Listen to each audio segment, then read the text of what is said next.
Секој човек копне по мир, по љубов, по сигурност, копне да биде исполнет и да биде среќен, да биде радосен. Секој човек има внатрешна потреба да биде исполнет, но тоа е највеќе со Божјото присуство. Во светот во кој што живееме во овие времиња, човекот копне да ја задоволи таа потреба, да биде внатрешно исполнет и среќен, но светот тоа не може да го даде. Светот дава површни задоволства. Сите работи кои што ги живееме и кои што не обкружуваат, ни нудат задоволства, ни нудат искуства кои што ги прецепираме со нашите пет сетива. Но Бог е нешто повеќе од она што го гледаме. Бог е нешто повеќе од она што можеме да претпоставиме. Бог толку го возлюби светот што го даде својот единороден син Исус Христос, за секој што верува во него да не погине, туку да живее вечен живот. Зошто го даде Господ својот син? Заради нас, заради мене и тебе. Заради тоа што нашиот грев, нашиот бунт против Бога не одвојуваше од Бога и не можевме да останеме во Божјото присуство. Тој копнеш за Бога, а таа потреба да бидеме сплотени, да бидеме исполнети со Неговото присуство, таа се проткајува како копнеш уште од Адам. Адам, првиот човек кој што сгреши, кој што не беше послушен на Бога, кој што го направи својот грев и потоа жалеш. И таа грешна природа ја наследивме и ние, а плата за грев е смрт. Секој што греши умира. Смртта е награда, е плата за гревот и за она што е грешно действие. Затоа Бог го испрати Исус за сите ние што веруваме во Него да не загинеме, туку да живееме вечен живот. И Исус дојде. Исус дојде и ни ја покажа волјата на Отецот Небесен, дека сака Господ да живееме, да сме исполнети, да сме среќни. И во сите религии луѓето го бараат Бога. Но во христијанството Бог го најде човекот. Христијанството не е религија. Христијанството е заедништво со Бога.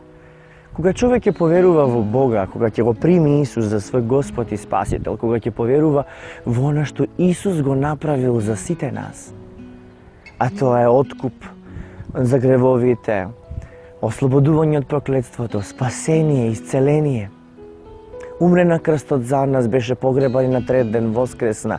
Кога таа вистина ќе ја примиш во себе, во своето срце, ќе сватиш колку Бог те љуби, колку Бог сака да живееш и да си во Негово присуство, колку Господ сака да општуваш со Него, да живееш во заедништво со Него.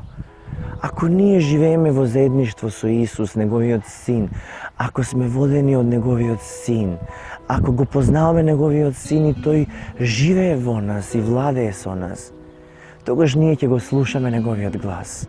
А Неговиот глас ни вели: оди и не греши повеќе. Покај се за својот грев, зашто Царството Небесно се приближи. Исус е тука до секој од нас. Исус не повикува. Исус не помири се Отецот Небесен и не повикува да живееме во Божјото присуство, во мирот Божји кој што е богат, кој што не може да се плати, во љубовта Божја која што е совршена. Исус не повикува да сме кротки деца во Неговите прегратки. Кога ние го примаме Исус за свој Господ и Спасител, веќе грешноста во нас не може да живее, а нормално дека таа го храни несовршеното, ја храни болката, ја храни болеста. И така кога Исус ќе завладее во нас, тогаш болката нема од што да се храни, болестите нема од што да се хранат. И тие загинуваат. Имено во Библијата, кога се мисли за ново раѓање, се мисли за водното крштевање, кое што Јован Крстител го извршуваше. Тоа е покајничко крштевање, каде што човекот се покајува за своите гревови. И така, како израз на таа послушност кон Бога и покорност кон Бога, човекот влегува во вода и се случува ваптизо. Ваптизо доаѓа од грчкиот збор, иначе значи вронување или потопување под вода, каде што водата представува символ за гроб, за земја, а човекот кој што е грешен влегува во водата, односно под вода, и грешноста останува под водата, а тој не е целосно потопен, кога излегува во името на Отецот, Синот и Светиот Дух, како новородено дете, односно како новороденче кој што почнува нов живот. Живот во Христос Бог. Кога така човекот ќе излезе, веќе сите гревови и сето она што било одлика на грешна природа, повеќе не е активно во него. Така тој станува чисто, е истата кожа, истиот лик, истите години ги има, но тој е новороден. Тоа значи дека неговиот дух е веќе наново роден.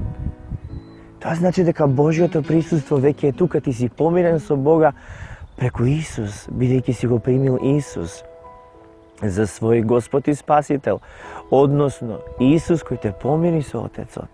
И повеќе таа бездна во која што сите ние бевме заради гревот, повеќе таа за нас не постои. Преминуваме од смрт во живот. Така Исус ни го покажа тоа. Тој беше безгрешен и свет кога чекореше на оваа земја. Но така кога дојде, тој го исполни она кое што беше потребно и ни покажа одличен, совршен пример.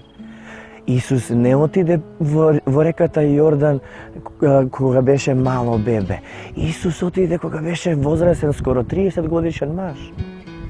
И така тој влезе во покајничко крштевање, но немаше зашто да се кае, зашто тој е совршен и безгрешен. Но тоа го направи за да ни покаже покорност. Покорност пред Отецот Небесен, покорност, послушност. Ние тоа треба да го учиме и да го примениме. Имено не можеш да станеш новороден ако ти си бебе.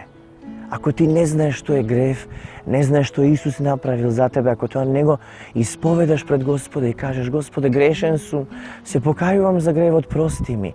Им простувам на моите непријатели и те молам за нив, а и мене прости ми. Ако твоето срце не пулсира, не жеднее за Бог, ако не копнеш, тогаш како ќе се напоиш? Зашто Исус вели: кој е жеден, нека дојде при мене, нека пие. Треба жедни да пристапиме кон Бога. Со таа жед секој од нас живее. И може би ќе речете дека не сте убиле, не сте украле. Но без разлика ние сите се одвоивме од Бога. Се побунтувавме.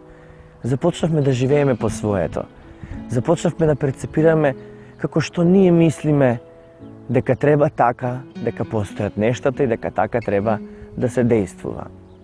Нашиот критериум за проценка беше нашиот ум. Нашата перцепција се основуваше на тоа што нашите емоции говореа и што мислевме дека е најдобро. Но ние ли ќе поставуваме стандард за добро кога ние сме грешни, кога сме несовршени, кога немаме ни контрола на мислата, на емоцијата или на јазикот, кога излеваат зборови кои што не ги мислиме, потоа жалиме и се каеме. Затоа да го оставиме својот критериум за проценка, своите ограничени параметри на действување и да дозволиме Господ да живее во нас и да владее над нас.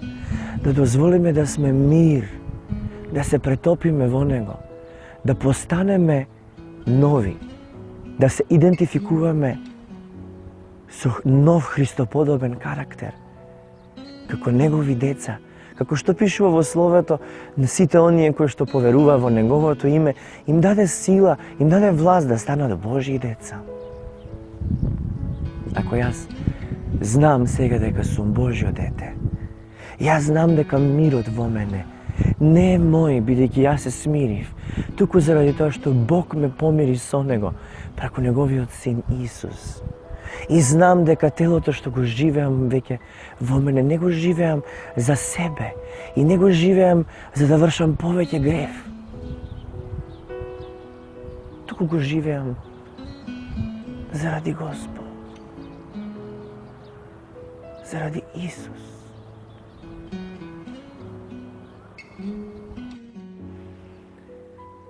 Замисли само една можност. Замисли како да се шират радиобранови низ Вселената, кои што допираат и до земјата, koji što dopiraат i do tebe, bez razlika da li si su mnogo narod ili si sam. I zamisli tije branovi, tije radio branovi, ako možeme tako da ги kažeme како метафора, ти ги восприемаш јасно како радиото што ги фаќа, нели, радиоприемникот што ги фаќа тие радиобранови и ја прима сета информација. Така Господ кога излева преку Духот Свети, така ние сме приемчиви и така ние го примаме она што Тој сака да ни го каже. Но како сме сигурни дека Бог ни зборува и дека ние можеме да го слушнеме Господ?